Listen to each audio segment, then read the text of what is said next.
নমস্কার বন্ধুরা, সুন্দর ব্লগ অ্যান্ড কিচেনে আপনাদের স্বাগত জানাই। কালকে ইন্ডিয়া ও মোহনবাগান দুদলই জিতেছে। আমার ছেলে মোহনবাগানের সাপোর্টার ও অবশ্যই একজন ইন্ডিয়ান, তাই তার আবদার পিৎজা খাবে।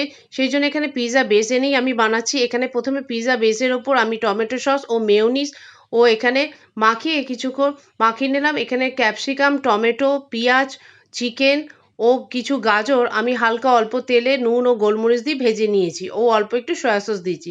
এবার সব সবজিগুলি পরপর আমি এভাবে সাজিয়ে নেব সস মাখানোর পর, ও ওপর থেকে এবার একটু গোলমরিচ ও অরিগ্যানো ছড়িয়ে দেবো। তারপর একটু চিজ ওপর দিয়ে গ্রেট করে দেবো। দিয়ে এবার একটা প্যানের মধ্যে অল্প বাটার মাখিয়ে পিৎজাটা দেখে আমরা কিছুক্ষণ চাপা দিয়ে রাখবো যতক্ষণ না চিজটা গলে যাচ্ছে। বন্ধুরা, ভিডিওটি ভালো লাগলে লাইক শেয়ার কমেন্ট করে পাশে থাকবেন। এবার আমাদের পিৎজাটা রেডি, আমরা এবার নামিয়ে কেটে সার্ভ করে দেবো। জয় মোহনবাগান, জয় ইন্ডিয়া। ধন্যবাদ বন্ধুরা।